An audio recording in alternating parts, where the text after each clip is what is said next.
They thought Karoline Leavitt would crack under pressure, but when she pulled out the receipts and exposed their hypocrisy live on air, the entire panel went into meltdown. 3 days before the explosive broadcast, an unexpected email landed in Karoline's inbox: exclusive panel discussion, media accountability, and modern politics. But she saw through it instantly. This wasn't an invitation, it was a trap. A primetime setup, a panel stacked with liberal reporters, and a clear agenda to twist her words and make her the outlier. They expected her to back down, to fold under their relentless attacks. That was their first mistake. Instead, she walked straight into the lion's den, armed with facts they weren't ready for. As the studio in Washington, D.C. buzzed with anticipation, the countdown to live broadcast began, setting the stage for a takedown no one would forget. Karoline adjusted the small mic clip to her blazer, her reflection staring back from a glossy monitor nearby. The set, sleek with dark wood and carefully placed lighting, screamed manufactured neutrality, designed to appear balanced while ensuring the conversation flowed in one direction. One by one, the panelists filed in, greeting her with the kind of polite coldness reserved for a guest they had no intention of treating fairly. She recognized most of them, seasoned media figures with decades of influence, but shook their hands anyway, flashing a smile that didn't quite reach her eyes. At the center sat Charles Whitman, a network veteran known for his controlled bias, subtle enough to maintain credibility, sharp enough to steer discussions toward a preferred narrative. Karoline, he greeted smoothly as he settled into his seat. "Glad you could make it." "Looking forward to the discussion," she replied, matching his tone. The countdown hit 0, cameras rolled, and the familiar jingle played as the host's warm, practiced voice welcomed the audience to another thought-provoking debate. It started exactly as she expected, with Charles framing the discussion around journalistic integrity, asking, is media bias real or just an excuse for those unhappy with coverage? One by one, the panelists delivered carefully crafted responses, dismissing concerns of bias as misinterpretations, misconceptions, or bad faith arguments. "Media is about facts," declared senior reporter Jennifer Langston. "And facts don't have a political agenda." The others nodded in agreement while Karoline listened patiently, calculating, knowing better than to react too soon. Then, Charles turned to her. "Karoline, you've been vocal about media bias. Some say criticism of the press undermines journalism itself. Is there a real issue, or is this just political theater?"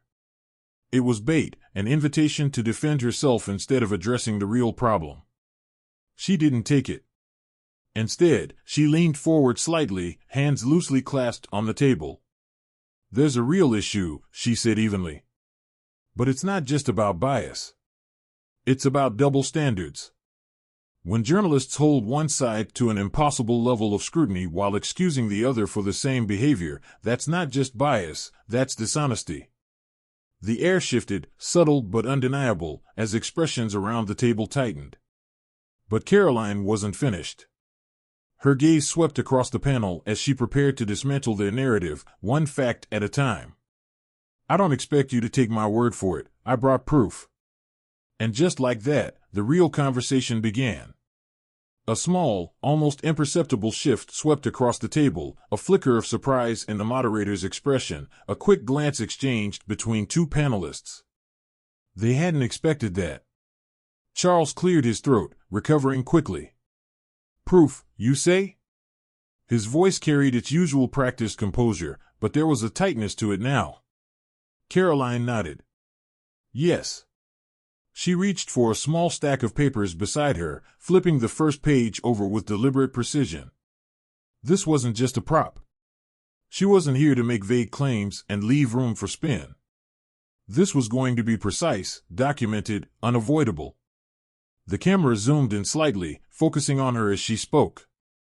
"In the last 6 months, we've seen major media outlets run outrage coverage over certain political figures using strong rhetoric, calling it dangerous, divisive, even inciting violence." She set the paper down. Yet when their preferred politicians use identical language, the same outlets run explainers on why it's taken out of context or misunderstood. Silence. She turned the page. I have articles here, written by this very network, where one party is accused of threatening democracy for questioning election results. But here's another article, same network, justifying the opposition doing the exact same thing in a previous cycle. I can go on. The room stiffened. One of the panelists, Mark Feldman, a senior political analyst, shifted in his chair, his fingers laced together as if searching for the right way to respond. He cleared his throat. Well, Karoline, I think you're simplifying things quite a bit. Context matters. These situations aren't always one-to-one comparisons. Karoline turned toward him, unfazed. Context matters, sure. But when the media decides what context is acceptable and what isn't, that's called narrative control. A brief pause. You're proving my point. Mark's lips pressed into a thin line. Jennifer Langston, the reporter who had earlier dismissed bias as a misconception, jumped in. Karoline, let's be honest, media outlets report facts.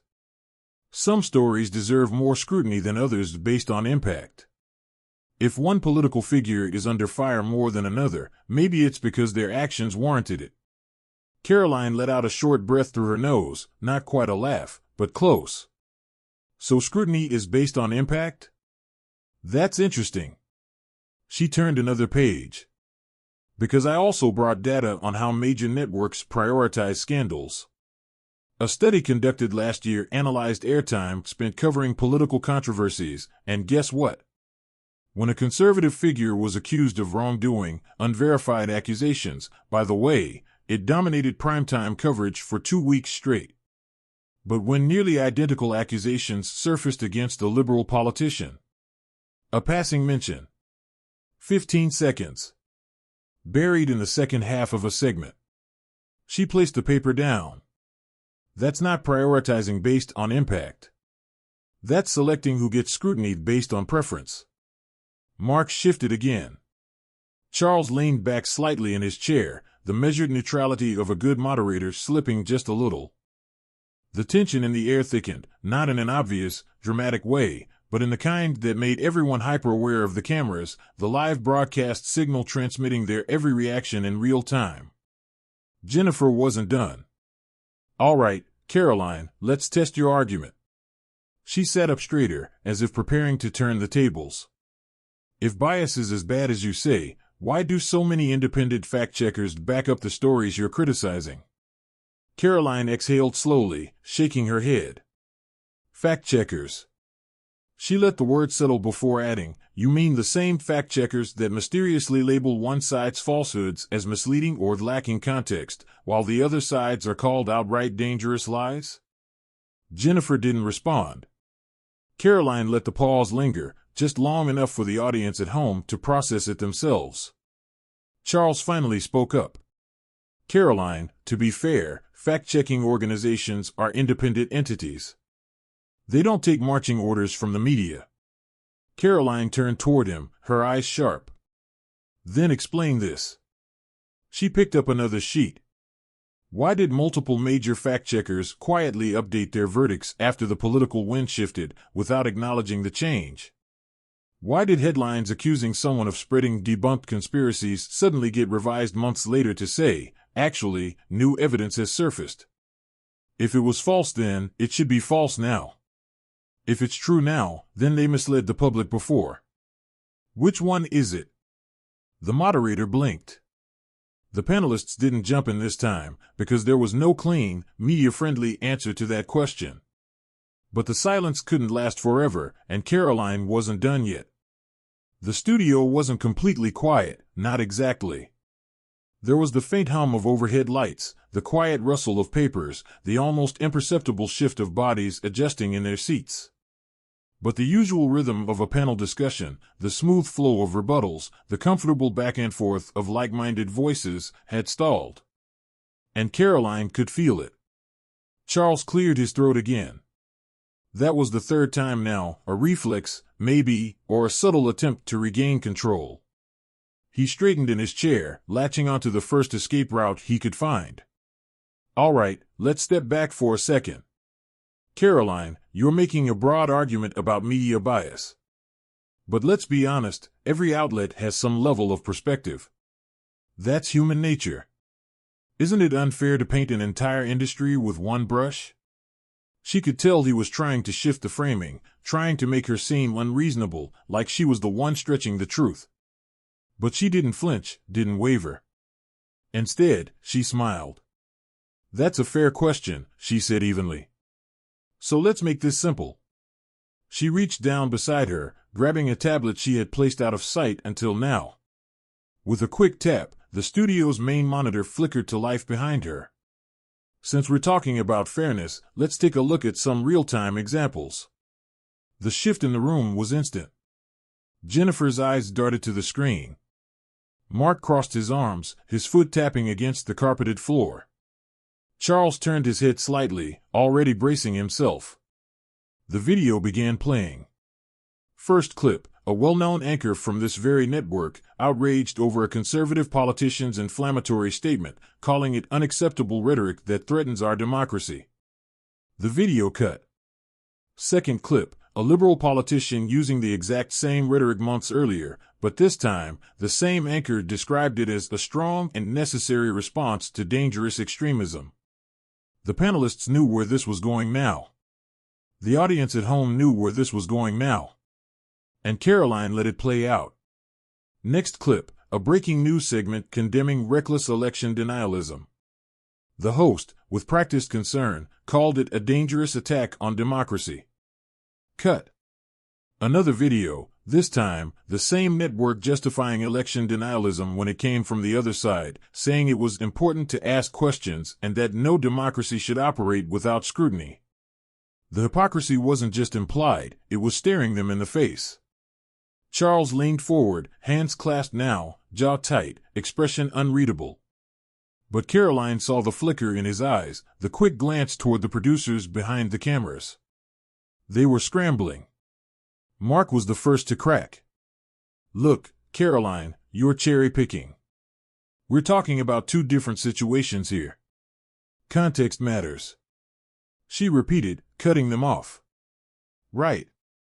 Because context only matters when it benefits one side. Mark exhaled sharply through his nose. You're being deliberately simplistic. Karoline raised an eyebrow. You're right.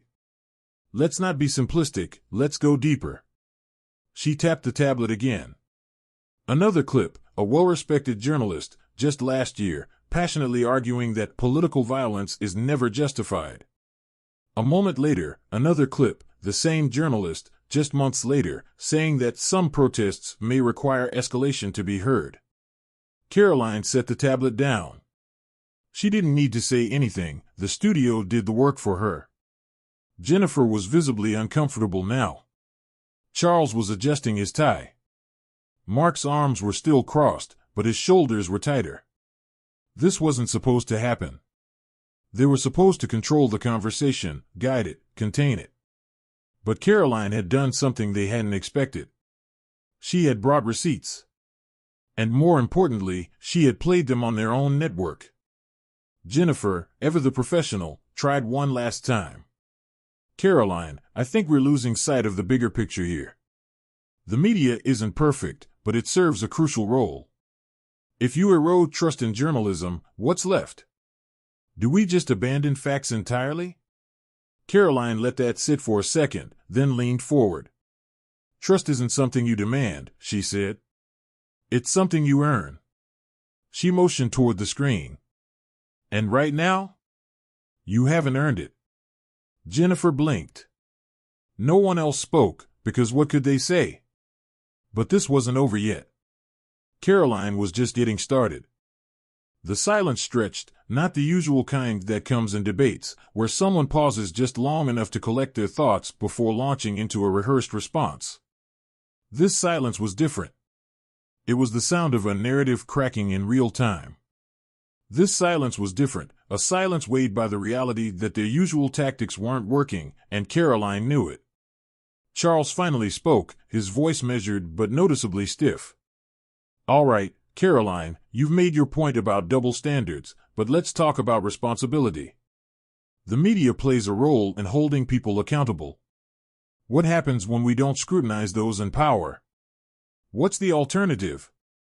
A classic pivot, she recognized it instantly. Redirect the conversation away from hypocrisy and back toward justification. Karoline exhaled, leaning back in her chair as if she had all the time in the world. Accountability, she repeated, rolling the word over her tongue like she was testing it. That's interesting. She reached for another sheet of paper. Because when a certain political figure's misstep makes headlines for 10 straight days under the guise of accountability, but an equally serious scandal involving someone on the other side is barely mentioned, that's not accountability. That's protection. Mark let out a scoff, shaking his head. Come on, Karoline. The idea that there's some grand conspiracy to protect one side is ridiculous. If a story is newsworthy, it gets covered. Karoline turned to him, tilting her head slightly. Is that so? She tapped the tablet again. Another clip played on the monitor, a whistleblower story ignored for months by mainstream outlets, dismissed as misinformation and unverified. Then, months later, after undeniable proof surfaced, the same outlets quietly reported it, but only after it was impossible to ignore. No apologies. No corrections. Just a casual revision of history. Mark didn't respond. Karoline continued. What about when major news organizations spike stories that could hurt their preferred candidates, only to release them conveniently after an election? Or when a network knowingly runs with a false narrative, refuses to correct it, and only addresses it years later, after the damage is done? Jennifer interjected, her voice sharper now. That's speculation. There's no proof networks are deliberately spiking stories. Karoline raised an eyebrow. Really? She pulled out a leaked internal memo, a real one, verified, that surfaced last year, showing a major news outlet instructing journalists to downplay a specific scandal because it might feed the wrong narrative. She held it up. Jennifer froze. Charles shifted in his seat. Mark glanced toward the producers behind the cameras. He knew this wasn't looking good. Karoline let the moment breathe. You want to talk about responsibility? She said finally. Fine, let's talk about it. But responsibility doesn't just apply to politicians, it applies to you. When the media decides which facts the public deserves to know and which ones they should ignore, you aren't holding power accountable. You are the power. The tension in the room was palpable now. For the first time in the discussion, Charles didn't try to pivot, because there was nowhere left to pivot to. Jennifer pressed her lips together. Mark stared down at the table. And Charles, the seasoned moderator who had controlled countless debates before, looked like he wanted this segment to end. Karoline didn't smirk, didn't gloat. She didn't need to, because she had already won. But she wasn't done yet. The final blow was coming. The tension was no longer just simmering, it was boiling. Even through the bright studio lights and carefully neutral expressions, Karoline could see it. The shifting of weight in their seats. The tightening of jaws. The way Charles gripped his pen a little harder than before. They had lost control of the conversation, and they knew it. Jennifer tried again, her voice carrying a sharper edge now. All right, Karoline, let's assume for the sake of argument that the media has made mistakes. That doesn't mean there's some coordinated effort to push an agenda. Journalists work hard to report the facts as accurately as possible. Karoline didn't hesitate. Then explain this. She reached for one last document, a list of high-profile retractions and corrections made by major news outlets over the past 5 years. She held it up for the cameras. Karoline's question hung in the air like a challenge. Why do these so-called mistakes always go in one direction? Why do retractions only come too late, after the damage is done? Why do fact-checks apply one standard to one party and a completely different one to the other? Jennifer opened her mouth, then closed it. Mark sat silent, arms crossed, but his refusal to speak was louder than any rebuttal. Charles, ever the polished moderator, made one last attempt to regain control. Karoline, media is a fast-moving industry. Sometimes, in the rush to break news, errors happen. That's just the nature of journalism. She didn't let him off the hook. Then why do the errors always serve the same narrative? Why do misinterpretations always cut one way? Why do false headlines get front-page coverage, but the corrections barely make a footnote? She let that sit before delivering the final blow. You're not just reporters, you're narrative engineers. You don't inform the public, you curate their reality. The impact was instant. Jennifer's lips pressed into a thin line, Mark shifted, glancing toward the producers for an out, but there was no escape. The audience at home saw it. Millions online would see it. Because this wasn't just another panel discussion, it was a reckoning. Charles exhaled, forcing a tight smile. Well, I think we've had quite the discussion today. That was the signal. The producers had had enough. The segment was over, but the real fallout was just beginning. The moment cameras stopped rolling, composure cracked. Jennifer yanked off her earpiece, Mark muttered under his breath, and Charles rubbed his temples, trying to press away the disaster. Karoline stayed seated with calm, unbothered. A producer strode in. "We're cutting that segment early for the online replays," she said. "We'll edit for clarity." Karoline nearly laughed. Edit for clarity. Code for damage control. She stood, smoothing her blazer. Cut whatever you want, but the full broadcast is already out there. People saw it. And they'll keep seeing it. Jennifer spun. You act like you just exposed some grand conspiracy, Karoline. All you did was play gotcha clips. Karoline met her gaze. If they weren't hypocritical, there wouldn't be any gotcha moments to clip. No comeback. A murmur rippled through the crew, not with disdain, but with something closer to respect. By the time Karoline stepped outside, her phone was blowing up. Missed calls, texts, notifications freezing her screen. And the clip? Already viral. She just destroyed the entire panel on live TV.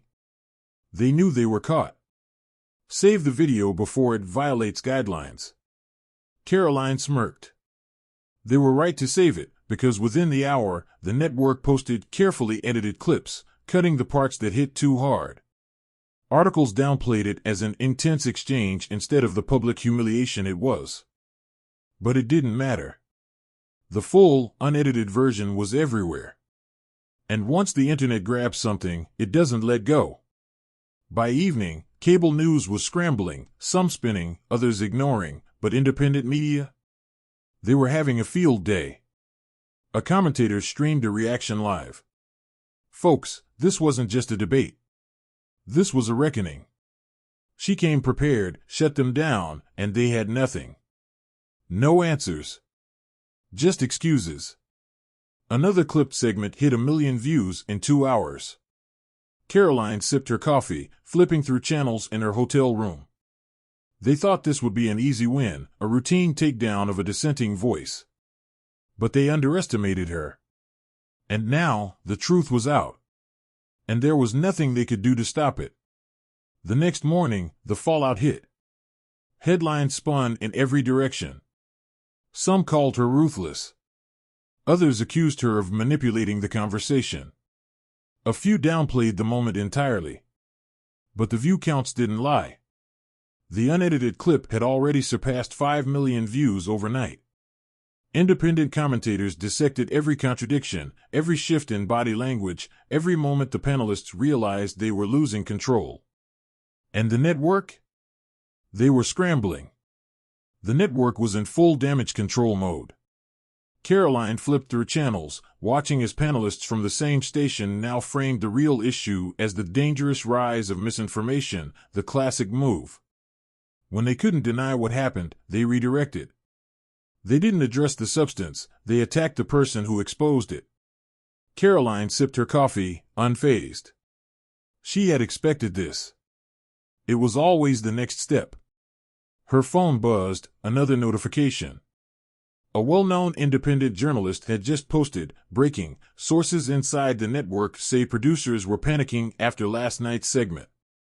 Some wanted to cut it from reruns entirely, but they knew it was too late. The internet had already taken over. Karoline smiled. That was why they were scrambling.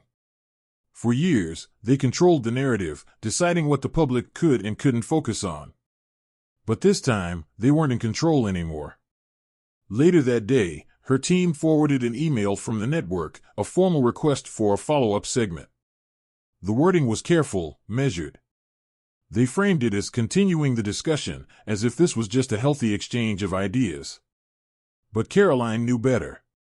They weren't asking for a discussion, they were asking for a chance to clean up their mess. Her team debated it. Some said she should go back and hold them accountable again, others warned it was a trap. Karoline took a breath, considering. But she had already done what needed to be done. The truth was out there now. If the network wanted damage control, they'd have to do it without her. She declined, because they needed her more than she needed them. By the end of the week, something bigger was happening. Politicians and media figures were being asked about the segment on live TV. Do you think Karoline was right? Should the media be held to the same standards it applies to others? Some dodged, some fumbled through weak defenses, but one thing was clear: the moment wasn't dying down. The conversation had shifted, not because the media allowed it, but because the people demanded it. And that was the part they never saw coming. A week passed, but the ripple effect only grew. What started as a single segment had turned into a national conversation, not just about media bias, but about trust. About who controls the narrative. About what happens when the people they claim to inform stop believing them. Karoline had expected backlash. She didn't expect what came next. A major news outlet, not the one she had debated on, but a competitor, ran an editorial. The headline? Has the media lost its grip on the public? It was carefully worded, still defensive, still reluctant to admit fault. But the fact that they were even asking the question, that was a shift. The people who spent years dismissing accusations of bias were now acknowledging that trust was eroding. Because they didn't have a choice. The numbers were in. Public confidence in mainstream media had hit an all-time low. Viewership on alternative platforms was surging. More people were tuning into independent analysts than ever before. Karoline knew what that meant. The network she had humiliated wasn't just worried about one bad night. They were worried about what came next. Because if enough people wake up, if enough people see through the illusion, the whole system collapses. Despite the media frenzy, Karoline had kept her distance. She turned down follow-up invitations, ignored smear pieces trying to paint her as dangerous or reckless. She didn't need to defend herself. The truth was already doing the work for her. One night, as she scrolled through messages from supporters, a thought crossed her mind: they'll never learn. The media had a chance to reflect, to acknowledge their own hypocrisy, to rebuild trust. Instead, they doubled down, blaming the public for falling for misinformation and insisting that alternative voices were the real danger. They were proving her right. Again. But Karoline wasn't angry. She was prepared. Because the more they tried to silence the truth, the louder it became. And if they thought this was the end, they hadn't been paying attention. Because this was just the beginning. If you're tired of being told what to think, if you're done letting corporate media decide what's true and what's not, share this video. Let people see for themselves. Because the moment we stop questioning, they win. And if there's one thing they fear the most, it's a public that refuses to be controlled.